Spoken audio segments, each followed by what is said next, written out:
Most YouTubers think they have a traffic problem. They look at a video with 200 views and they think, I need more. More impressions, more subscribers, more reach, more chances for the algorithm to finally notice me. But here's the uncomfortable part. If your channel has no system behind it, more views do not fix the problem. They just send more people to a dead end. They watch, maybe they subscribe, and then they leave.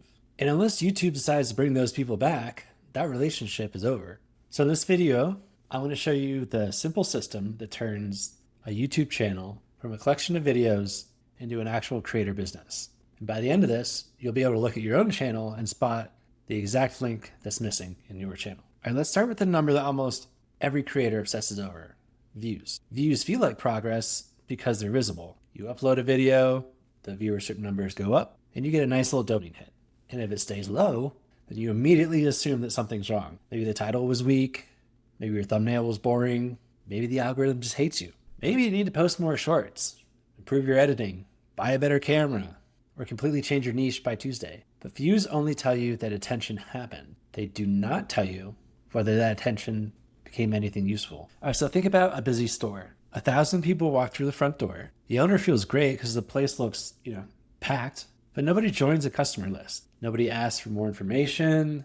Nobody gets invited back, and almost nobody buys. So does the store have a traffic problem?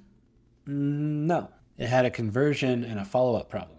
This is what I see happening with so many YouTube channels. Creators are trying to fill their YouTube store with even more people when the real problem is that almost everyone walks out and disappears. And that leads to the question that most creators never ask. What is supposed to happen after the view? And for most channels, the honest answer is nothing. Person watches the video, maybe they like it, maybe they subscribe, then YouTube goes ahead and recommends something else and off they go. Now look, subscribing is useful. I'm not saying that it's not, but a subscriber still lives inside YouTube's ecosystem. You don't get to decide if that person sees your next upload. YouTube does. You don't control the homepage, you don't control the notifications, and you definitely don't control reach. A subscriber is somebody who raised their hand and is like, yo, I want some more. But if you never give them a next step, then you're leaving that relationship entirely in the hands of YouTube. An awesome video will earn attention. It may even earn people's trust, but attention and trust are just temporary unless you give them somewhere to go. That somewhere is the beginning of your system. And look, okay, before you imagine some giant marketing funnel with 19 automations and enough tags to make your email software look like a tax return, relax, okay? The version that you need is much simpler. It has 4 parts: get attention, capture interest, build a relationship, make an offer. That's the whole map, okay? So let's walk through it. All right, part 1 is get attention. This is the part that most YouTubers already understand, right? You make a video someone actually wants to watch, not a video you feel obligated to make, not a video built around keywords that nobody cares about, a useful, interesting, fun video for one clear person, right? Let's say you have a music production channel and you make a video called How to Make Better Beats When You Only Have 20 Minutes. We'll go with that. That video solves a real problem. Busy musicians click it because it speaks directly to their daily life. YouTube finds some of those people and brings them directly to you. Awesome. That's the front end. You've earned that first interaction. But this is where so many creators just stop and they treat the view as like the finish line. That isn't. The view is just the introduction. What you do next determines whether that viewer becomes part of your business or just another number in your analytics. All right, part 2, you got to capture interest. The next move is to give that viewer a reason to take one small step off of YouTube. So this might be a checklist, a template, a guide, an ebook, a prompt, a free mini training, a really short resource that gets them a quick result. That's what you want. So our music editor could offer, download my free 20-minute beat making template. Now the viewer has a reason to click. Nobody wakes up hoping to subscribe to another newsletter. They click because they want the result. The email sign up is simply an exchange. You give them something useful, and in exchange, they give you permission to stay in touch. That is the moment the relationship changes. Because before that, you had a viewer, right? Just somebody who watched your channel. Now you have somebody you can help again and again and again. And that distinction matters way more than just another anonymous viewer. But capturing email alone is not the whole system. If you collect a bunch of email addresses and then disappear for 4 months, You've simply moved that dead end from you to an inbox. We don't want that. The next part is where the value actually gets built. Right. Part 3 is build that relationship. And this is the section that creators tend to overcomplicate. They imagine these elaborate campaigns with endless automation branches and beautifully designed newsletters, like 14 sections on each one. You don't need any of that to start. I promise. You need to be useful and consistent. That's it. I mean, a basic welcome sequence could literally be 3 emails. The first email delivers your lead magnet, that resource that you promised them, and what to expect or how to use it. Email 2 helps them get an actual result with it. And then email 3, you just introduce another problem that you can help them solve. And then once a week, or whatever pace you can maintain for sending, you send something worth opening. A useful idea, a quick story, a new video that you posted, a lesson from your work, like a mistake that you've made that they can avoid. Look, the goal here is not to do like email marketing. The goal is to remain in the person's world, to become a touch point for them. Because like, let's be honest, people forget pretty quickly, right? They may genuinely love your video and then 3 weeks go by and they have no memory of who you were. A simple weekly email keeps that memory alive. It reminds them, oh yeah, like this person understands the problems that I'm dealing with. And once that trust exists, then the final piece becomes much easier. Which brings us to part 4, make an offer. Okay, and I know this is where a lot of creators get uncomfortable. They're happy to make free content, they're happy to help, but the second money enters the conversation, they feel like they're doing something wrong. Or not. Someone has watched your content, downloaded your resource, opened your emails, and repeatedly found your information useful. Offering them a deeper solution is not manipulative. It's the natural next step. So let's go back to our music creator. They might sell like a sample pack of beats, a production course, a school community, one-on-one coaching. You might pay them to actually edit your music, whatever their services are. And not everyone's going to buy. That's fine. They're not supposed to.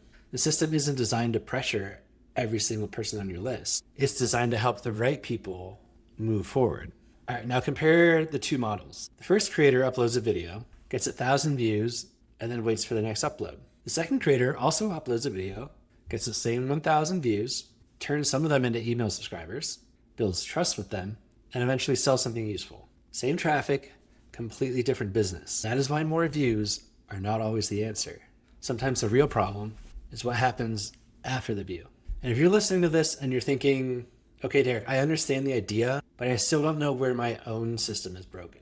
I built something for that. It's called the audience to income prompt. It's a free prompt. You give it information about your YouTube channel and the rest of your creator business, and it'll help you identify where people are dropping out, where your revenue might be leaking. And the best part is that it tells you what you should fix first. It doesn't give you a whole laundry list of things to do. One thing that you should fix first. The link is right below. It takes the exact idea that we're talking about in this video and applies it to your situation.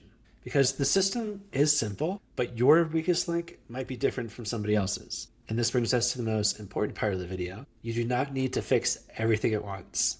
You need to fix the first broken link. So how do you find the broken link? Think of your creator business as a chain. Video, email capture, relationship, offer. If one of those links is missing, the whole chain stops working. Maybe your videos aren't attracting the right person.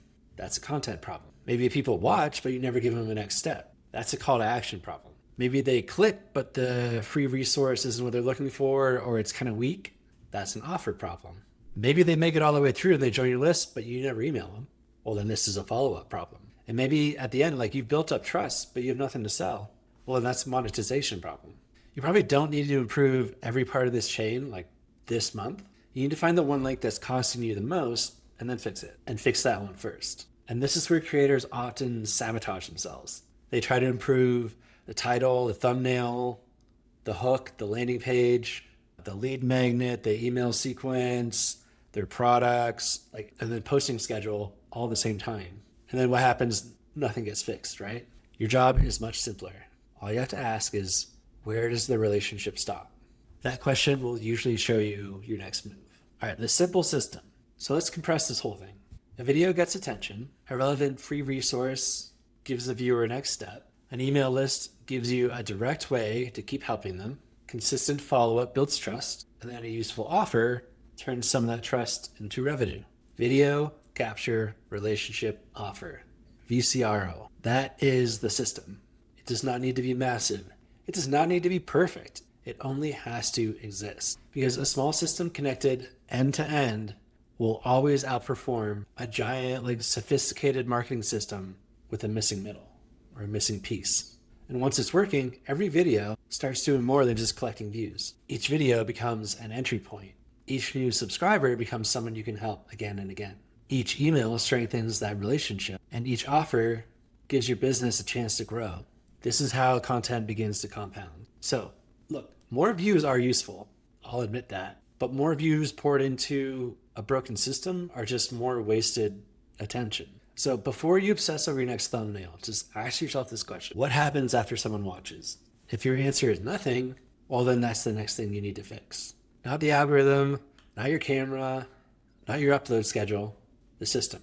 So grab the audience to income prompt below. It's free, and it'll help you find the weakest link in your system. And in the next video, I'm going to show you how small YouTubers can start making money before they even qualify for AdSense. Because once this system exists, you don't need to wait for you to decide when your business begins.